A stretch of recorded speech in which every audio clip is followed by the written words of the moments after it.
Imagine करें कि आप एक क्राउड प्लेस पे हो, लोग स्माइल कर रहा है, लोग एक दूसरे से बात कर रहे हैं, हंसी मजाक कर रहा है, लेकिन आपके अंदर एक फियर, स्ट्रेस एंड एम्प्टीनेस है।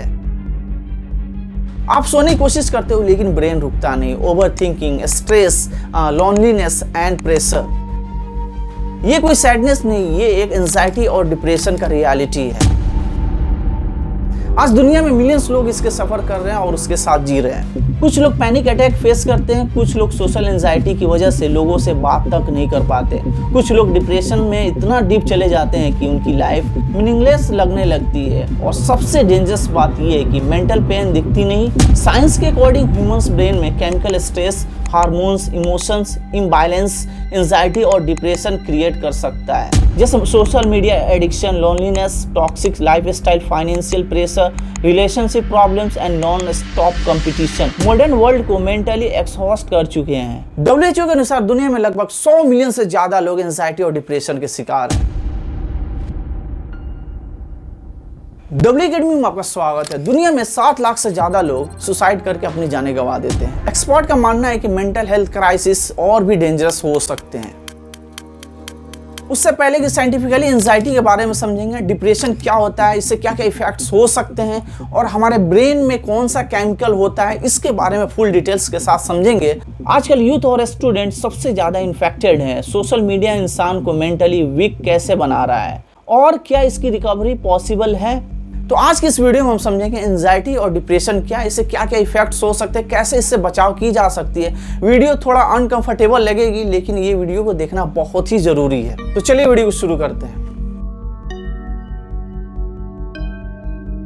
दुनिया डे टू डे मॉडर्न हो रही है, टेक्नोलॉजी एडवांस हो रही है, बिल्डिंग्स बढ़ रही है, इंटरनेट फास्टर हो रहा है, लेकिन एक चीज साइलेंट कोलैप्स हो रहा है, ह्यूमन माइंड।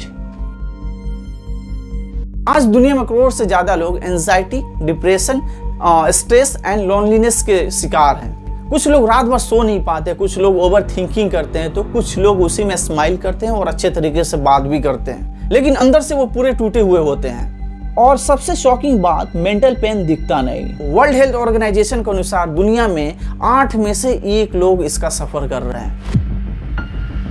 तो आखिर इसके क्या रीजंस हो सकते हैं, तो उसके बारे में पूरे डिटेल समझने की कोशिश करते हैं। सबसे पहले social media pressure, loneliness, toxic lifestyle, unemployment, relationship breakdown, wars, financial stress और non stop competition modern world को मेंटली एक्सहॉस्ट कर चुका है। अब समझते हैं एंजाइटी क्या होता है, डिप्रेशन इंसान को कैसे तोड़ देता है, सुसाइड और हैंगिंग केसेस क्यों इंक्रीज हो रहे हैं, कौन कंट्री सबसे ज़्यादा अफेक्टेड है और यूथ और स्टूडेंट क्यों मेंटली कोलैप्स हो रहा है, और क्या फ्यूचर में मेंटल हेल्थ क्राइसिस डेंजरस हो सकता है। तो आज के इस वीडियो में पूरे डिटेल्स के साथ समझेंगे, बस बने रहें। तो सबसे पहले एंजाइटी एक मेंटल हेल्थ कंडीशन है जिसमें इंसान को एक्सेसिव फियर, स्ट्रेस और टेंशन फील होता है। कभी कभी नॉर्मल टेंशन होना नेचर है, लेकिन जब फियर और वरी कंट्रोल से बाहर हो जाए तो डेली लाइफ डिस्टर्ब करेगा, तब वो एंजाइटी डिसऑर्डर बन जाता है।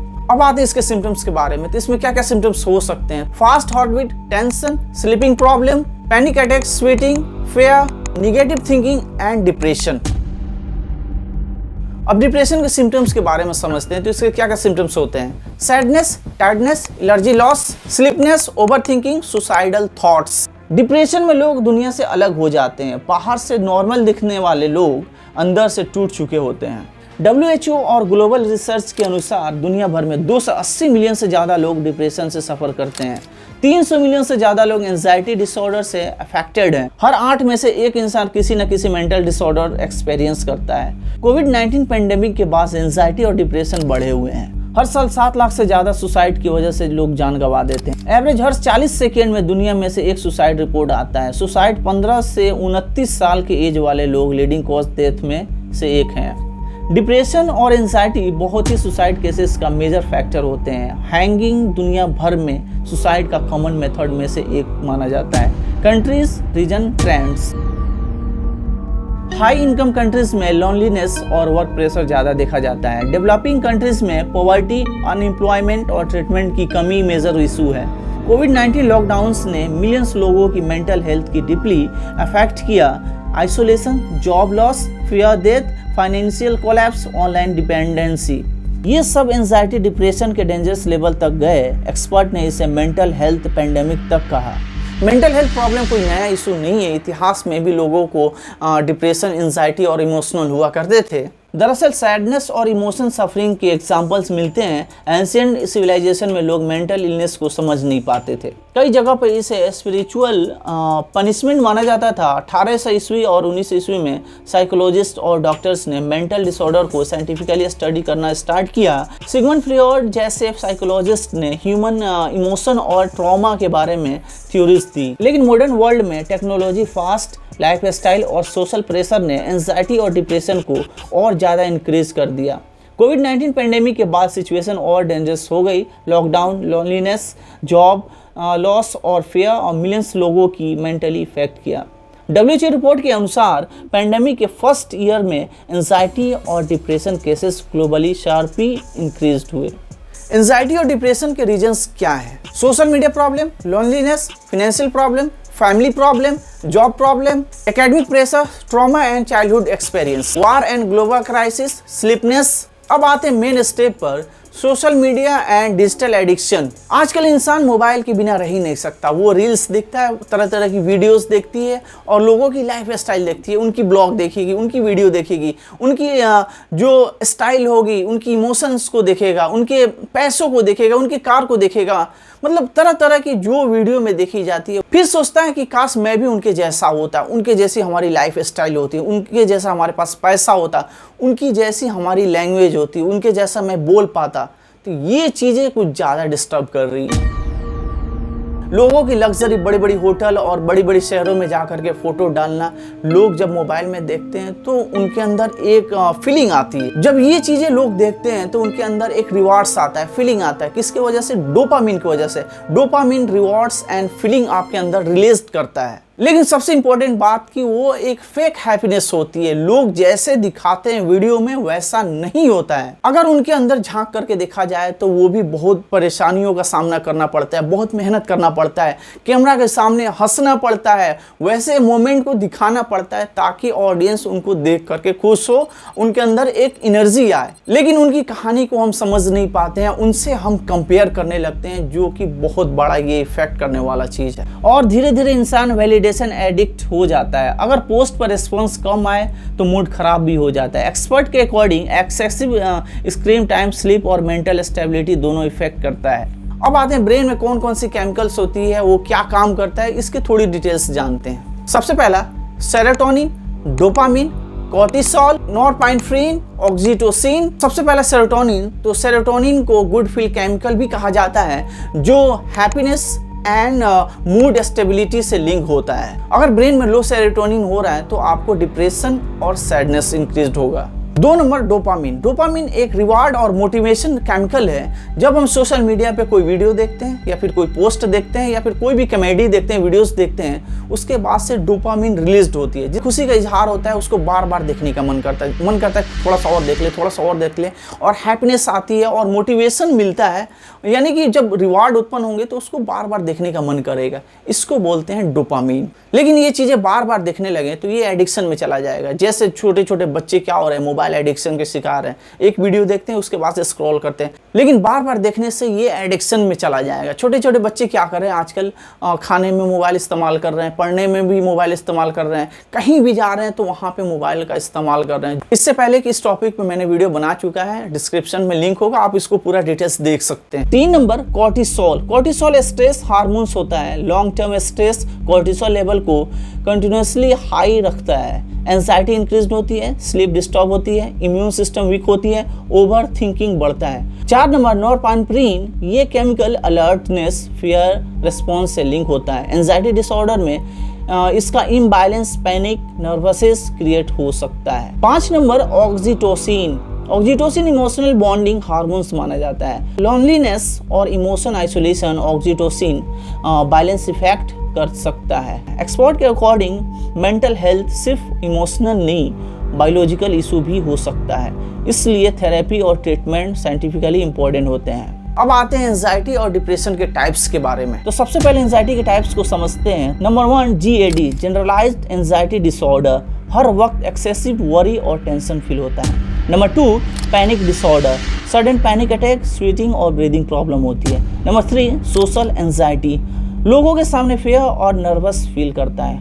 नंबर 4, फोबिया, किसी स्पेसिफिक चीज़ या सिचुएशन का एक्सट्रीम फेयर होता है। Number 5, OCD, obsessive compulsive disease, repeat thoughts और रिपीट एक्शन इसमें होती है। Number 6, PTSD, post traumatic stress disorder, यानी कि इसमें ट्रॉमा, डेंजरस इवेंट के बाद मेंटल फेयर और फ्लैशबैक। अब आते हैं डिप्रेशन के टाइप्स के बारे में। नंबर 1, मेजर डिप्रेसिव डिसऑर्डर, यानी कि सेवियर लॉन्ग टर्म डिप्रेशन होती है इसमें। नंबर 2, पर्सिस्टेंट डिप्रेसिव डिसऑर्डर, जिसमें लॉन्ग लास्टिंग लो मूड और सैडनेस होती है। नंबर 3, बाइपोलर डिसऑर्डर, इस कंडीशन में पहले मैनिक डिप्रेशन भी कहा जाता था। कभी हाई एनर्जी, कभी excess confidence, fast talking, less sleep और कभी deep sadness, hopelessness and emotion breakdown. Low energy bipolar disorder brain mood regular को इफेक्ट करता है। नंबर 4, सीजनल डिप्रेशन, वेदर और सीजनल चेंजेस से लिंक डिप्रेशन। अब आते हैं इसके क्या क्या इफेक्ट्स हो सकते हैं। Brain effect, over thinking increase होता है, मेमोरी वीक होती है, फोकस कम हो जाता है, निगेटिव थॉट्स स्ट्रॉन्ग हो जाता है। Body effect, high blood pressure, heart problem, week immune system, headache, फैटिक, stomach issues. Long term stress body को स्लोली डैमेज करता है। स्टूडेंट्स और यूथ्स में भी काफ़ी एंजाइटी है। यूथ जनरेशन सबसे ज़्यादा मेंटल प्रेशर फेस कर रहे हैं। Student pressure, exam stress, career fear, competition, parent expectation, failure fear. अब आते हैं एक डार्क रियलिटी के बारे में। एंजाइटी और डिप्रेशन ये एक इनविजिबल होता है, ये दिखता नहीं है। जब कोई इंसान इसके शिकार में होता है तो वो क्या होगा, जब सोने जाएगा या फिर वो अकेलापन जब होगा तब उसको अटैक करेगा। वो जब मार्केट में जाएगा, स्कूल जाएगा या फिर कहीं भी जाएगा, खेलने जाएगा, बाहर किसी से मिलेगा तो उन्हें ये पता नहीं होगा कि ये एंजाइटी का शिकार है, ये डिप्रेशन का शिकार है। वह एक नॉर्मल इंसान की तरह होता है। एंजाइटी और डिप्रेशन दिखता नहीं है पर अंदर से वो टूटा हुआ रहता है। एंजाइटी और डिप्रेशन वाले लोग स्माइल भी करते हैं, ऑफिस जाते हैं, सोशल मीडिया पर एक्टिव भी रहते हैं, फ्रेंड के साथ नॉर्मल बिहेव भी करते हैं, लेकिन अंदर से मेंटली कोलैप्स हो रहे होते हैं। आखिर ये पेन लोग क्यों छुपाते हैं? पहला, फेयर ऑफ जजमेंट, यानी कि अगर लोग हमारे सोसाइटी में या फिर हमारे अगल बगल में ये लोग जान जाएगा कि ये एंजाइटी और डिप्रेशन का शिकार है तो लोग गलत गलत तरीके से आपको देखेगा या फिर तरह तरह की बातें बोलेगा। वो तो नहीं समझ पाएंगे कि आखिर इन्हें प्रॉब्लम क्या है। Number 2, family problem. फैमिली में ये दर्द को वो समझ ही नहीं पाते, कोई सीरियस नहीं ले पाते हैं कि आखिर इसे प्रॉब्लम क्या है। असल में ये इसके बारे में जानते ही नहीं है कि आखिर डिप्रेशन और एंजाइटी होता क्या है। अगर वो जानते तो वो एक्शन ले सकते थे, सीरियस हो सकते थे, उसे सही ट्रीटमेंट दिला सकते थे। पर ये चीज़ें किसी को शेयर करते हो तो उसमें लोगों को लगेगा कि ये ड्रामा कर रहा है या फिर हमें बेवकूफ़ बना रहा है। वो इसलिए सोचेगा कि वो इन चीज़ों के बारे में उसे नॉलेज है ही नहीं, तो वो ऐसा सोच सकता है। अगर वो अपना दुख शेयर करता है तो आपको समझ में ही नहीं आएगा, तरह तरह की जांचें होंगी, सब कुछ होगा, बीमारी पकड़ में नहीं आता है। लास्ट में ये पता चलता है कि असल में इसकी बीमारी ये नहीं थी, बीमारी तो इसके मेंटल हेल्थ में थी। अगर फैमिली सीरियस भी होती है तो वो सही से बीमारी की पहचान नहीं पाती है। तरह तरह के डॉक्टर्स, फिजिशियन और कई जगह पे उनको दिखाया जाता है। बाद में पता चलता है कि बहुत सारे टेस्ट हुए, बहुत सारी जांचें हुई, बाद में पता चला कि कोई इन्हें बीमारी नहीं है। लेकिन असल बीमारी जो है वो चीज़ों का टेस्ट नहीं हुआ, जांच नहीं हुआ, जिससे वो चीज़ें पकड़ में नहीं आई। फिर फैमिली वालों का कहना होता है कि इससे कुछ नहीं है, फिर एक बार और जांच कराता है, फिर भी कुछ नहीं निकलता, तीसरा बार जांच कराता है, फिर तीसरा बार भी नहीं निकलता है। बाद में फैमिली वाले भी छोड़ देते हैं कि इसकी ड्रामा है, असल में वो बीमारी तक पहुँच ही नहीं पाए। Number 3, strong band culture. बचपन से लोगों को सिखाया जाता है कि रोना मत, स्ट्रॉन्ग बनो, ओवर थिंकिंग बंद करो, लेकिन इमोशंस को सप्रेस करना लॉन्ग टर्म डैमेज क्रिएट कर सकता है। Number 4, lack of mental health awareness. बहुत से लोग सिम्टम्स को समझ ही नहीं पाते, वो डिप्रेशन को लेजीनेस समझ लेते हैं। अब इसके ट्रीटमेंट एंड सॉल्यूशन के बारे में समझते हैं। Therapy, talking to someone, healthy lifestyle, social support, avoid isolation. अब आते हैं प्रोफेशनल हेल्प। अगर सिम्टम्स सेवियर हो तो साइकियाट्रिस्ट या मेंटल हेल्थ एक्सपर्ट से कांटेक्ट करना जरूरी होता है। एक्सपर्ट वार्न करते हैं कि अगर सोसाइटी ने मेंटल हेल्थ को सीरियसली नहीं लिया तो फ्यूचर में एंजाइटी और डिप्रेशन और डेंजरस लेवल तक पहुंच सकता है। आर्टिफिशियल इंटेलिजेंस और job insecurity and digital isolation future stress को और इंक्रीज कर सकता है। चिल्ड्रन और टीनेजर्स ऑलरेडी अर्ली एज में मेंटल प्रेशर एक्सपीरियंस कर रहे हैं, इसलिए अवेयरनेस और इमोशनल सपोर्ट बहुत इंपॉर्टेंस है। स्कूल, वर्क प्लेस और फैमिली को मेंटल हेल्थ डिस्कशन को नॉर्मल बनाना होगा। अगर आप ये वीडियो देख रहे हैं, आपको इन चीज़ों की दिक्कतें हैं, तो आप ये मत समझे कि आप कमज़ोर हैं, आप बहुत कुछ कर सकते हैं। बहुत से इंसान बाहर से स्ट्रांग होते हैं लेकिन अंदर से कमज़ोर होते हैं। अगर आपको लगता है कि स्ट्रेस, एंजाइटी या डिप्रेशन आपकी डेली लाइफ इफेक्ट कर रहा है, तो हेल्प लेना इंपॉर्टेंट है। साइलेंस में सफ़र करना सोल्यूशन नहीं होता। आपकी लाइफ इंपॉर्टेंट है, आप मैटर करते हैं। अगर आप मेंटली स्ट्रगल कर रहे हैं या लाइफ होपलेस लग रहा है, तो याद रखिए आप अकेले नहीं हैं। मिलियंस लोग एंजाइटी और डिप्रेशन से फाइट कर रहे हैं। हेल्प लेना वीकनेस नहीं होता, आपकी लाइफ इंपॉर्टेंट है। एंजाइटी और डिप्रेशन इनविजिबल बैटल है जो मिलियंस लोग हर दिन साइलेंटली फाइट कर रहे हैं। अगर आप या आपका फ्रेंड कोई मेंटली स्ट्रगल कर रहा है, तो हेल्प लेना वीकनेस नहीं, कॉरेज है। लाइफ डिफिकल्ट हो सकती है लेकिन सपोर्ट और ट्रीटमेंट रिकवरी पॉसिबल है। अगर आपको ये वीडियो अच्छी लगी तो प्लीज़ वीडियो को लाइक, शेयर एंड सब्सक्राइब करें। फिर मिलते हैं नेक्स्ट वीडियो में। Okay bye, thank you and salute you.